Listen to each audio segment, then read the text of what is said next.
Car దిగి కాంగ్రెస్ కండువా కప్పుకున్న ఆ నేత పార్టీకి తలనొప్పిగా తయారయ్యారు. హస్తం పార్టీ ప్రభుత్వాన్ని విమర్శిస్తూ మళ్లీ బీఆర్ఎస్కు చేరువయ్యే ప్రయత్నాలు చేస్తున్నారని అంటారు. కాంగ్రెస్లో చేరిన తర్వాత అనుకున్న లక్ష్యం నెరవేరకపోవడంతోనే ప్రభుత్వాన్ని టార్గెట్ చేస్తున్నారా? ముఖ్యమంత్రి రేవంత్ రెడ్డి సర్కారును ఇరకాటంలో పెట్టడమే పనిగా పెట్టుకోవడంలోని ఆంతర్యమేంటి? ప్రభుత్వంపై మాటల దాడి చేస్తూనే పెద్దలతో చనువుగా ఉండడాన్ని ఎలా అర్థం చేసుకోవాలి? ఆ ఎమ్మెల్యేపై చర్యలు తీసుకోవడానికి టీపీసీసీకి సాంకేతికంగా సమస్యలున్నాయా? ఇంతకీ ఎవరా శాసనసభ్యుడు? ఏంటైనా game plan? Was the story?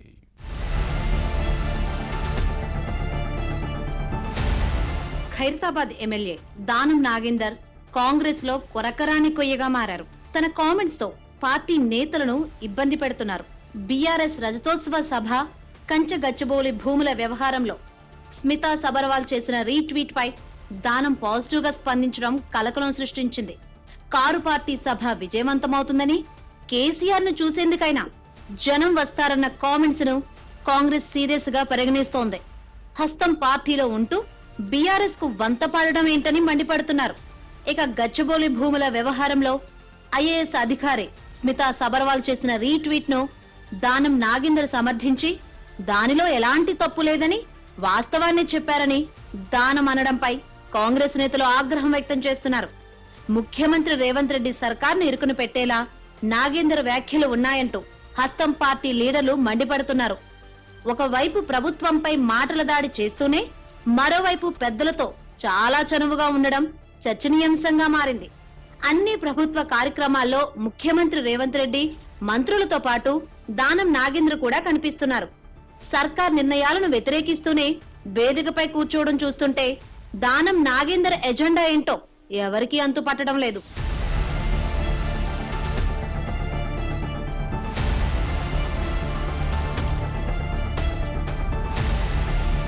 BRS నుంచి ఎమ్మెల్యేగా గెలిచిన దానం నాగేందర్ కాంగ్రెస్ లో చేరారు.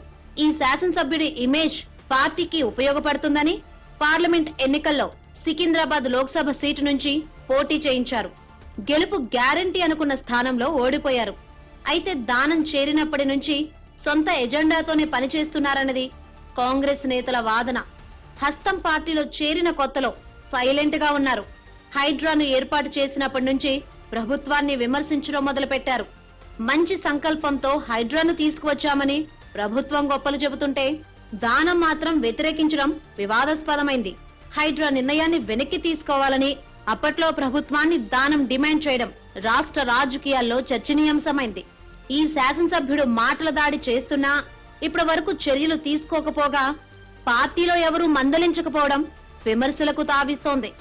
దీంతో తనను ఎవరూ ఏమి చేయలేరన్న ధీమాతో మరింత రెచ్చిపోతూ ప్రభుత్వ నిర్ణయాలను విమర్శిస్తున్నారని అంటున్నారు.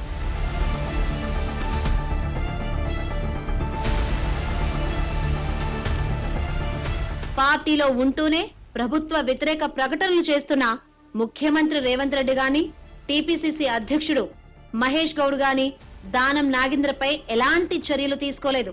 దీనిపై పార్టీలో రకరకాల చర్చలు సాగుతున్నాయి. పార్టీ వ్యతిరేక కార్యకలాపాలకు పాల్పడుతున్నారన్న వాదనలు ఉన్నాయి. అయితే కాంగ్రెస్ లో కొరకరాని కొయ్యగా మారిన ఈ ఎమ్మెల్యేపై చర్యలు ఎలా తీసుకోగలమన్న చర్చ కూడా పార్టీలో సాగుతుంది. కారు పార్టీ నుంచి గెలిచి కాంగ్రెస్ లో చేరిన దానంపై పార్టీ ఫిరాయింపు కేసు సుప్రీంకోర్టులో ఉంది. ఈ నేపథ్యంలో నాగేందర్ ను తమ పార్టీ నేతగా పరిగణించి కాంగ్రెస్ చర్యలు తీసుకుంటే అది ప్రతిపక్ష బీఆర్ఎస్ కు ఆయుధంగా మారుతుంది.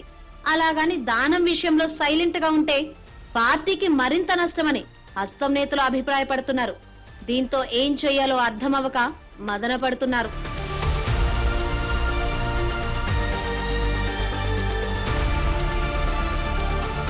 దానం నాగేందర్ ప్రభుత్వ వ్యతిరేక స్వరం వినిపిస్తూ ఉండడానికి కారణం లేకపోలేదు. బీఆర్ఎస్ నుంచి గెలిచి కాంగ్రెస్ లో చేరిన ఈ ఎమ్మెల్యే ఆశించిన మంత్రి పదవి దక్కలేదనో ఏమో ఎప్పటికప్పుడు వివాదాల్లో నిలుస్తూనే ఉన్నారు. ఫార్ములా ఈ కార్ రేసుతో హైదరాబాద్ బ్రాండ్ ఇమేజ్ పెరిగిందనే విధంగా దానం నాగేందర్ గతంలో మాట్లాడడం కాంగ్రెస్ ప్రభుత్వాన్ని ఇబ్బంది పెట్టింది.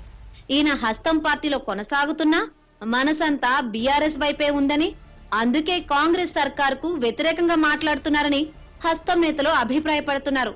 ఎమ్మెల్యే వ్యవహారం చూస్తుంటే మనసు ఒకరిపై ఉంటే మనవు మరొకరితో జరిగినట్లుగా ఉందనే కామెంట్స్ వస్తున్నాయి. ఈ క్రమంలో ప్రభుత్వాన్ని ఇరకాటంలో పెట్టడం ద్వారా దానం బీఆర్ఎస్ కు దగ్గరయ్యే ప్రయత్నాలు చేస్తున్నారా అన్న సందేహాలు వస్తున్నాయి.